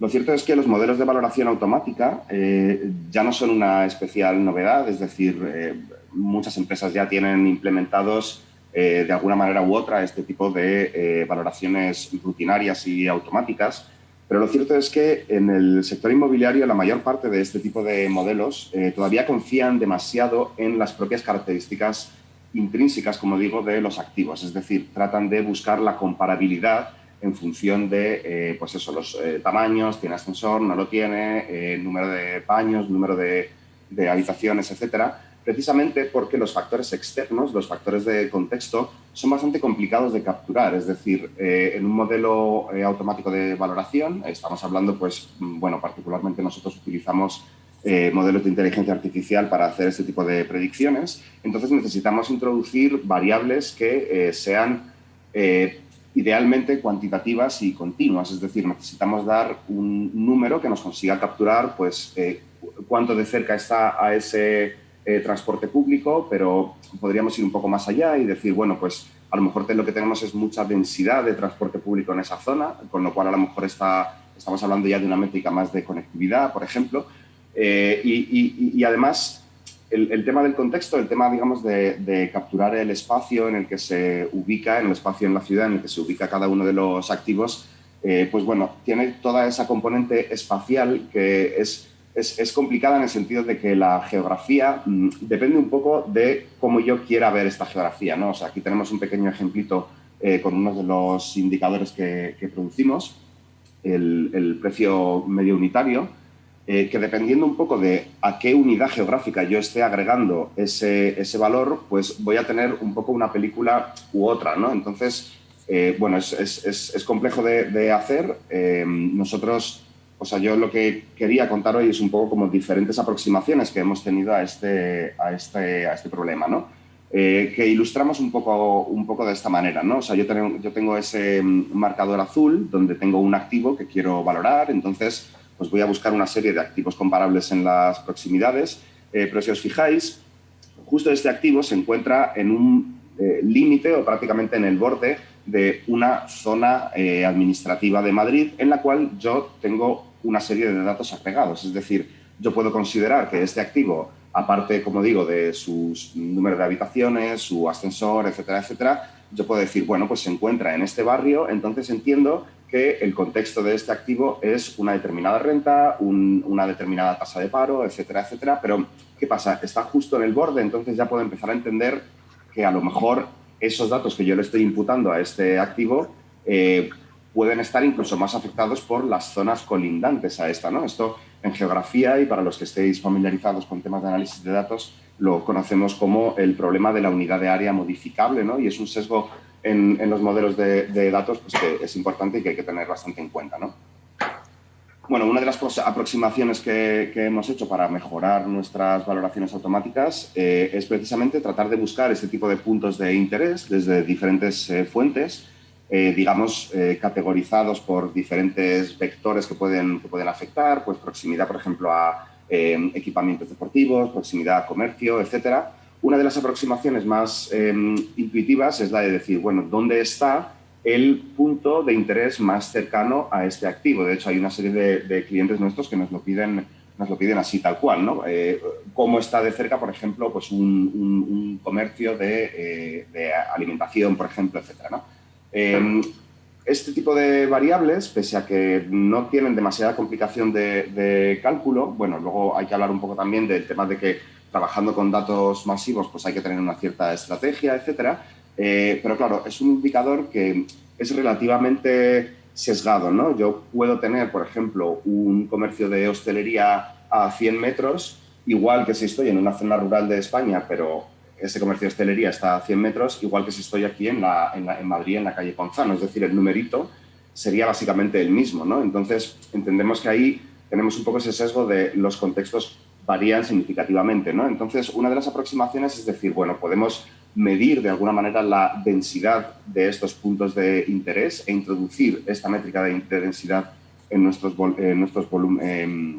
valoraciones automáticas. Una de las ventajas que tiene este tipo de aproximación pues es que realmente es bastante sencilla de calcular, es decir, esto no tira de algoritmos especialmente sofisticados. Pero bueno, no contentos con esto, otra de las aproximaciones en las que hemos estado trabajando en los últimos meses es la de tratar de definir precisamente esas zonas, ¿no? Como comentaba antes, ese barrio en el que se encuentra el activo y a lo mejor está en un bordecito de ese barrio, pues yo ya estoy imputando una serie de datos que a lo mejor no son tan fiables, ¿no? Aquí también, bueno, como el compañero ha traído los datos de Palma, en Mallorca, nos parece un ejemplo bastante interesante. Aquí a la izquierda lo que estamos viendo son los distritos estadísticos que nos ofrece el INE en España y que, claro, son unas geografías que no son suficientemente granulares para la intención que nosotros tenemos de contextualizar los activos lo máximo posible. Es decir, aquí a la izquierda el distrito de Levante, de Poniente, si no me equivoco, pues tiene algunas de las zonas, digamos, de precios más altos en propiedad residencial y algunos de los más bajos. Es decir, tenemos, digamos, en la misma región una serie de realidades muy diferentes que a nosotros nos parece muy importante detallar, ¿no?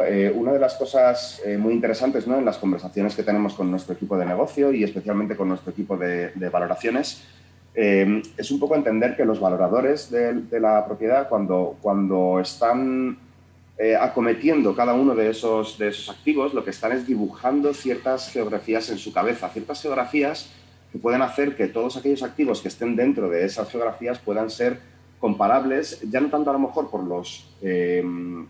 las características intrínsecas del activo, sino un poco por el contexto urbano, ¿no? Entonces, aquí hemos trabajado una serie de algoritmos que se llaman de regionalización, entonces trabajando con la geografía de menor, o digamos de mayor granularidad que nos ofrece el INE, que serían las secciones censales, nosotros trabajando un poco con la captura que hacemos de valor del suelo, lo que intentamos es permitir a la máquina que dibuje sus propias geografías, es decir, cómo se diferencian o cómo se agrupan en el espacio diferentes zonas de valor, ¿no? Este modelo es interesante, la verdad es que hay que decir que todavía nuestra maquinita no es tan lista como quisiéramos, la verdad es que es bastante complicado de calibrarlo. Ahora en lo que estamos trabajando es intentar introducir numerosas variables que también explican el precio del suelo, por ejemplo, pues una muy obvia sería la renta media por hogar, etcétera, ¿no?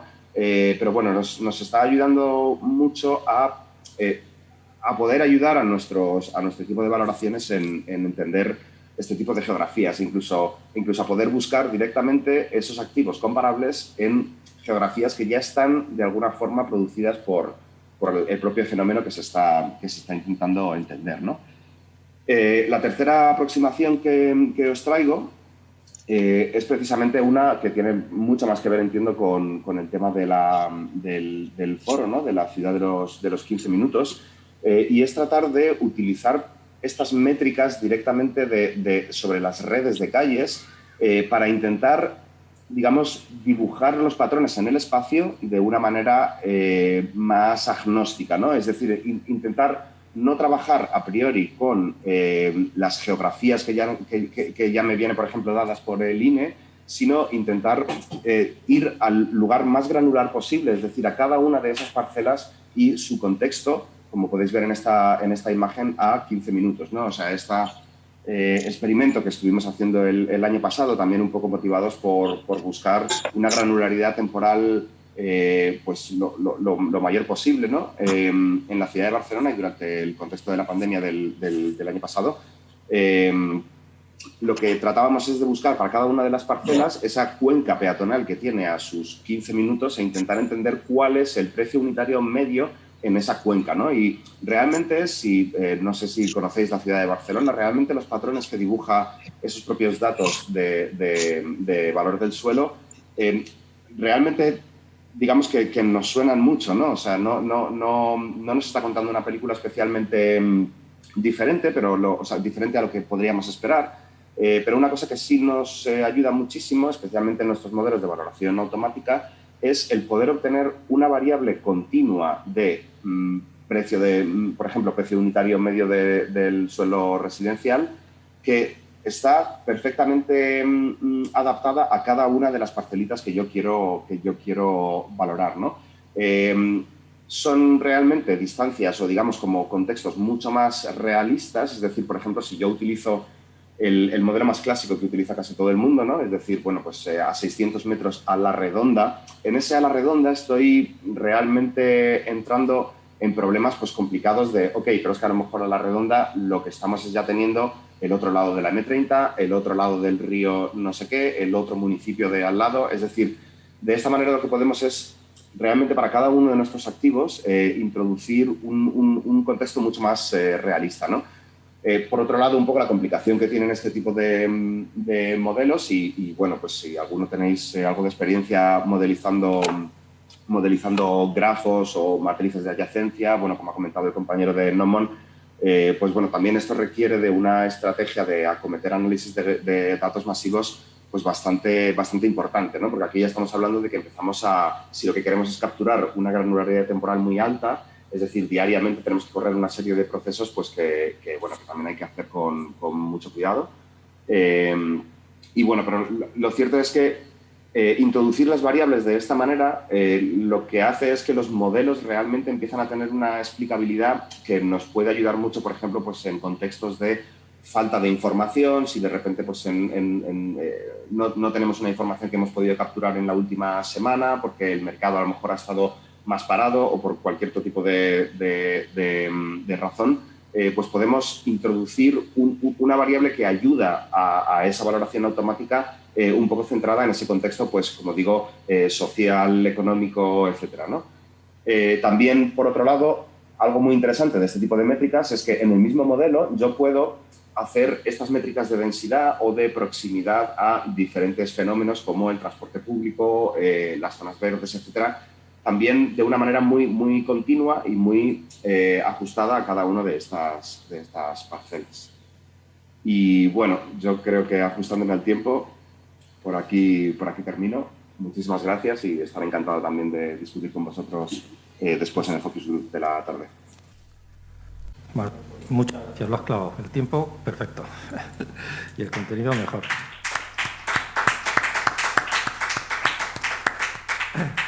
Si os parece, José Miguel, Cristina y Javier, subís aquí para responder a las preguntas. ¿Alguien de la sala tiene alguna cuestión en particular? La pregunta era como para Javier, ¿no? De Big Data. De algunos de los estudios que ya han realizado, valga la redundancia, en el estudio de los datos, ¿se han aplicado para definir nuevas rutas de transporte o en la actualidad? Sí, eso es. La mayoría de nuestros proyectos se enmarcan en proyectos más grandes de planificación de la movilidad. Entonces, en muchas ocasiones los datos que proporcionamos, las matrices origen-destino u otros indicadores de movilidad, se usan para, por ejemplo, planes de movilidad urbana sostenible, por ejemplo, y en otras ocasiones incluso directamente por parte de los operadores de transporte urbano, ¿no? Para redefinir sus redes de transporte atendiendo a los flujos de demanda, etc. Digamos, otra pregunta. En cuanto a la disposición de la información, digamos, tú me comentaste, comentaste en la exposición que tenían acceso a los datos de parte de Orange, pero digamos que se centraría como en una sola empresa. ¿Se han hecho convenios con el resto de empresas o algo así como para que se pueda tener una visión más global y no, digamos, como de un solo operador que no sé, se me ocurre, puede estar ligado a un estrato social en particular? Sí, hay, digamos que depende de la estrategia comercial que tenga cada operador de telefonía móvil, ¿no? En el caso de España, por ejemplo, Orange mantiene hoy en día un esquema de acuerdos con empresas como la nuestra para analizar sus datos, y luego otros operadores como Telefónica tienen sus propios departamentos internos que hacen ese análisis y que ofrecen productos similares al nuestro. Entonces, lo habitual es que para un país el analista tenga acceso a un único operador. Eso es lo habitual. Esos sesgos, que es muy relevante lo que comentabas tú, ¿no? Es verdad que en el caso de España no es muy acuciante ese tema, porque bueno, la verdad es que ninguna de las tres operadoras se ha concentrado en un nicho concreto pues ninguna es de exclusivamente bajo coste o cosas así, que en otros países sí que lo encontramos. Ese tipo de cuestiones que puede haber aún así se corrigen justo en el proceso de elevación muestral, ¿no? Si en una sección censal con unas características de renta diferentes a otra, si en esa sección censal tenemos menos muestra, en esa elevación muestral es donde se corrigen esos sesgos, ¿no? Incluso en aquellas circunstancias en las que también tenemos información sociodemográfica, como edad y género, esa expansión muestral puede ser incluso por cuotas de edad y género, lo cual hace que corrijas aún mejor ese posible sesgo de penetración de un operador en distintos grupos. ¿No tenéis también operadores virtuales, no solamente la marca Orange? ¿No? Sino Exacto, sí, eso es buen apunte, Óscar. En el caso, por ejemplo, de España, y también ocurre en otros países en los que operamos, por ejemplo, en España, Orange, digamos, sus datos procedentes de la red de telefonía incluyen los llamados operadores virtuales que también trabajan sobre esa red. Creo, por ejemplo, pues Amenas o Yastel, por ejemplo, trabajan también sobre esa red y también son datos que tenemos.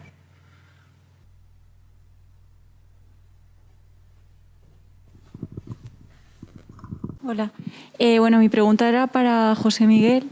Yo imagino que, aunque se potencie el uso de transporte público, sí que habréis reservado unas plazas de aparcamiento, ¿no?, para cierto porcentaje al menos de trabajadores. Entonces, bueno, me gustaría saber ese ratio de trabajadores que si quisiesen podrían ir en coche.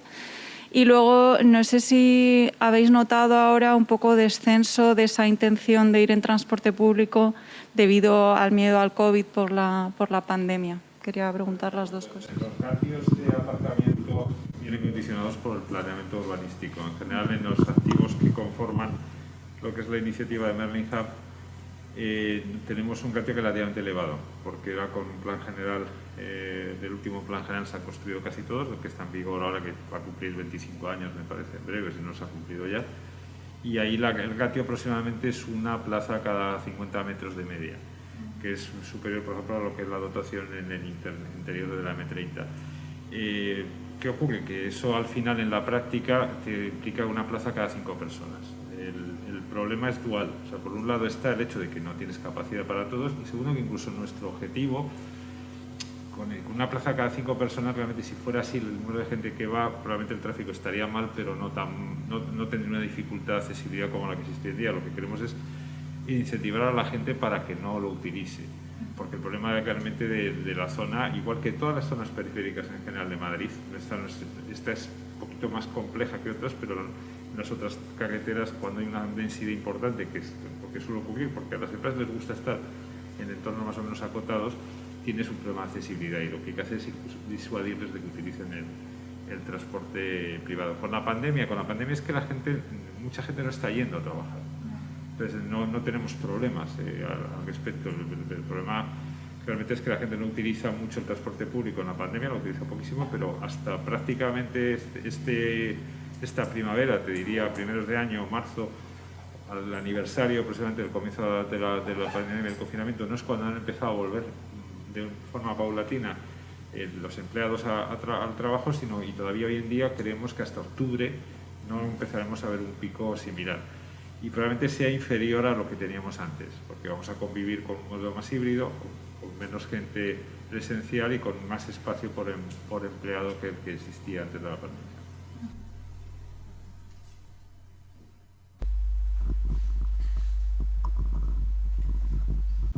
Sí, hola, buenos días. Quería hacer una pregunta, bueno, tenía para todos, pero puesto que Cristina no nos le ha hecho una, yo quería, referida al master plan de Liverpool, la verdad es que he oído cosas que me han sonado muy bien, ¿no? Yo soy de Bilbao, me ha sonado a lo que supuso la regeneración urbana de Bilbao. Quería que nos avanzaras en dos sentidos, ¿no? Uno, los problemas de una operación de ese tipo, que no se suelen ver, ¿no? Tanto, quiere decir, en términos de financiación pública, ¿no? De los equipamientos, las infraestructuras y tal, ¿no? ¿Qué tipo, ¿no? de cesiones hay? Que allí no son cesiones, ¿no? Es otro tipo de negociación, pero ¿qué aportaciones ha hecho ese proyecto a la ciudad? Y luego, en cuanto a los valores, ¿no? en esa operación, ¿hasta qué punto esto que hemos estado hablando de la ciudad saludable, ¿no? La ciudad de proximidad, ha tenido un papel importante a la hora de vender un activo como ese, ¿no? En cuanto a la primera...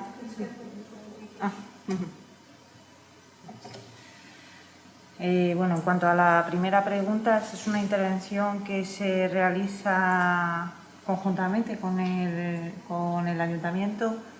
Realmente no sé decir el alcance, la cesión de los terrenos, donde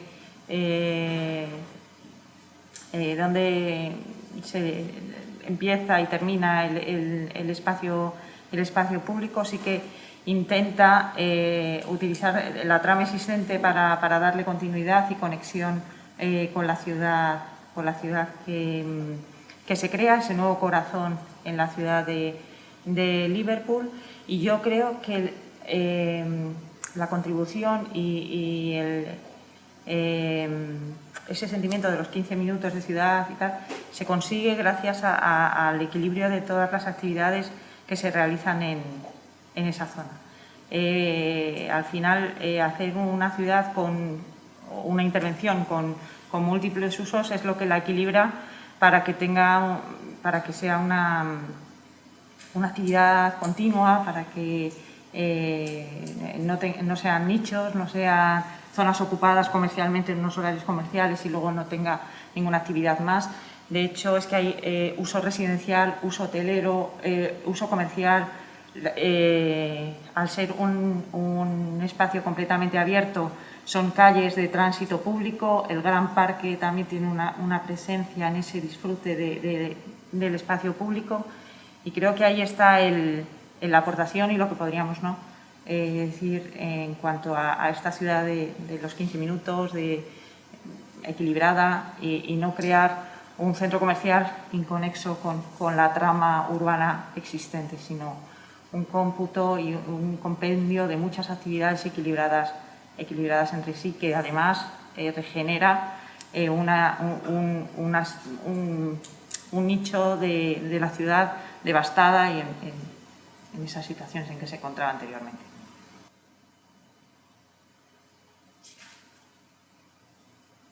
No sé si tenéis alguna cosa más. Yo tengo más preguntas. No, pues pregunta. Sí, a Javier, ¿no? A Javier, me interesa mucho ese índice que decías de contacto social. ¿En qué consiste? ¿Qué aplicaciones le veis? ¿No? Hablamos ayer de la gestión de las pandemias, de la COVID en concreto, y nosotros presentábamos una propuesta que hicimos, ¿no?, de reestructuración de la ciudad en forma de árbol, decíamos, ¿no?, es decir, en unidades, pero que tuvieran sentido funcional, ¿no?, en continuidades de centralidad accesible de 15 minutos, o sea, con servicios, ¿no?, para que la gente, aunque esté confinada, sea un confinamiento intermedio y no tengan los problemas que ha habido de aislamiento, de enfermedades por sedentarismo, etcétera, ¿no?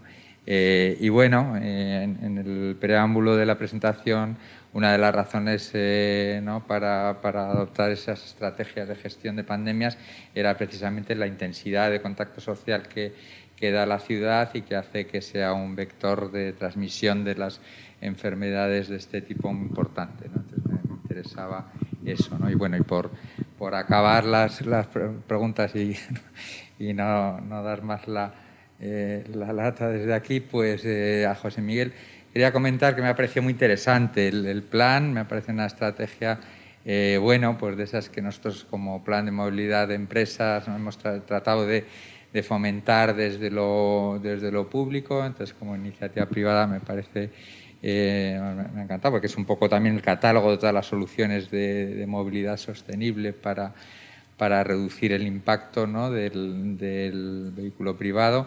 Quería algunos datos más precisos sobre, por ejemplo, si ha habido algún tipo de intento de coordinación o si hay coordinación con los ayuntamientos o con el Consorcio Regional de Transportes.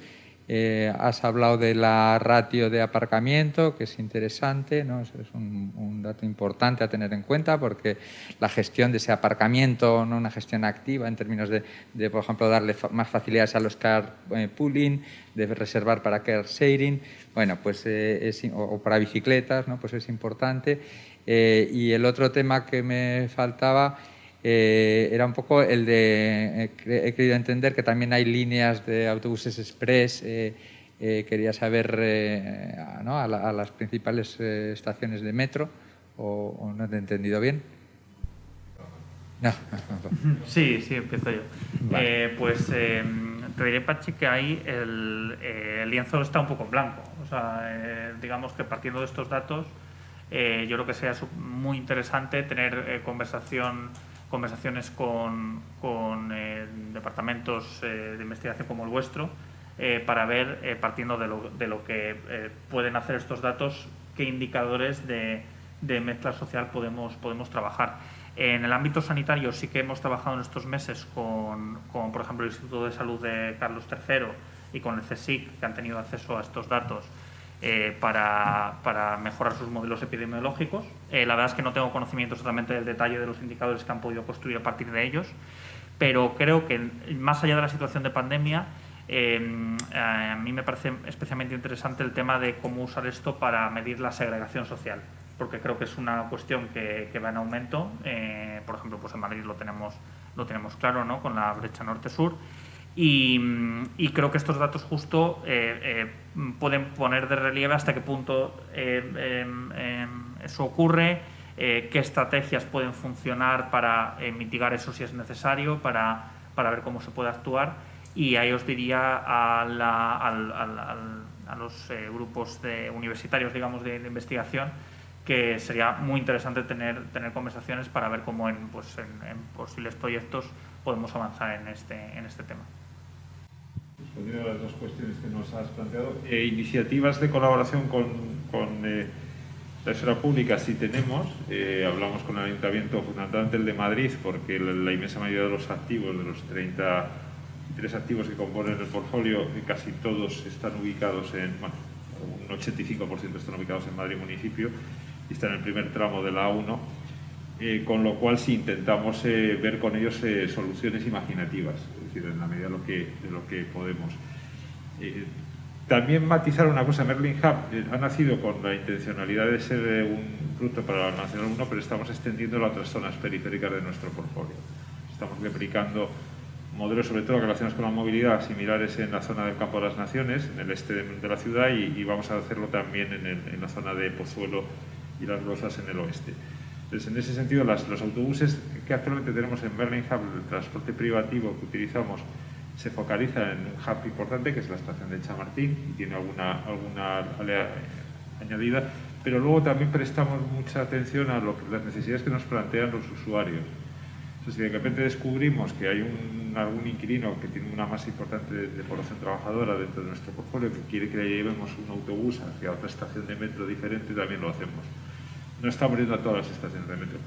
En el caso, por ejemplo, de la iniciativa que estamos haciendo en Campo de las Naciones, hemos ido más allá y hemos abierto un acuerdo con otros propietarios de la zona, más que propietarios, grandes usuarios, con ING y el banco holandés y con Sanitas y con algún otro, y hemos abierto todavía más y tenemos 30 rutas establecidas, de tal forma que lo hemos hecho en función de los códigos postales de residencia de los empleados de las compañías arrendatarias nuestras y de esos dos grandes players que son Sanitas y ING. Entonces tenemos pues, una dispersión geográfica más amplia.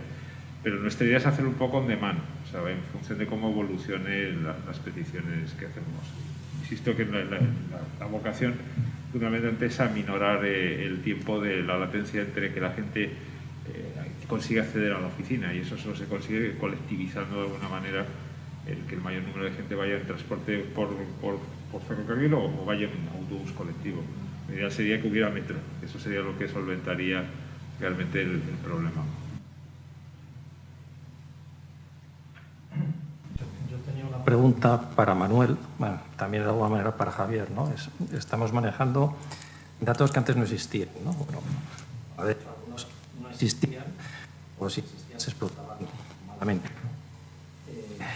El hecho de tener tantísima información nos permite adoptar decisiones diferentes. O sea, de alguna manera, el conocer la realidad nos puede llegar a permitir formular políticas que nos cambien esa realidad, ¿no? Entonces, ¿hasta qué punto el hecho de conocer mejor los precios de mercado, pues no vamos a cambiar los precios de mercado, ¿no? ¿Hasta qué punto el conocer la movilidad y establecer determinadas políticas pueden ser buenas o pueden ser malas, ¿no? Lo que decía es la gentrificación, ¿no? Y después consigo no sé qué y al final hago guetos, ¿no?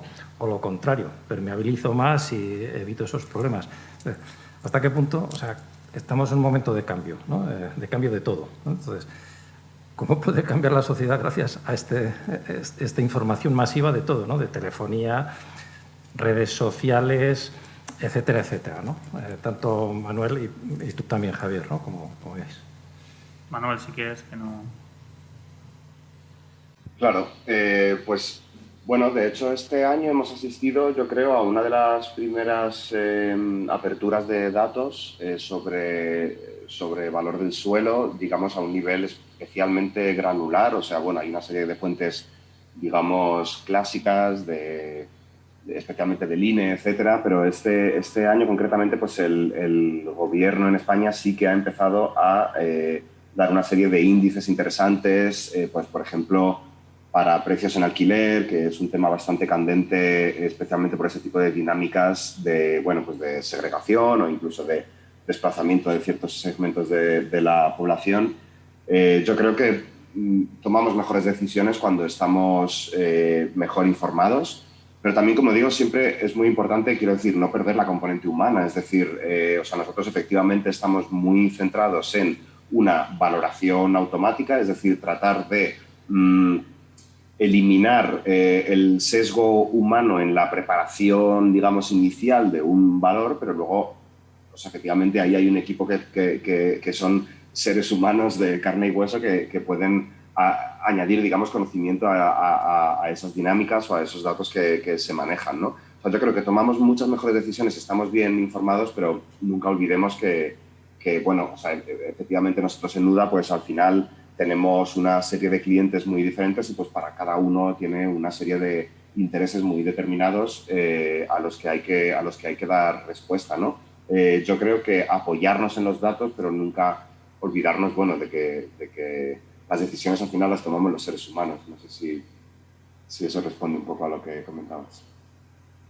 Sí, completamente de acuerdo con Manuel, y luego añadir que también estos datos lo que nos van a permitir no solo es a formular mejores decisiones, sino a hacer la evaluación ex post de las decisiones que tomamos, que muchas veces es compleja de hacer o se deja con mucho menos recursos, y el hecho de disponer cada vez de más datos más actualizados en el tiempo nos permite hacer una evaluación de cómo los distintos cambios que vamos imponiendo sobre los sistemas urbanos hacen que la demanda o la distribución de actividades de la población, digamos, en nuestro caso, cambie. Entonces, esa evaluación ex post es lo que nos va a permitir también saber si estamos yendo en la dirección que nos marcamos como objetivos o no.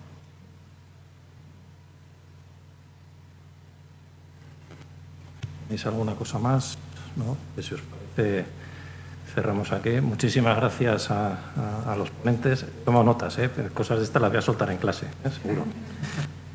Pues muchísimas gracias a vosotros tres que estáis aquí, a Manuel, que está en remoto, a los asistentes de la organización.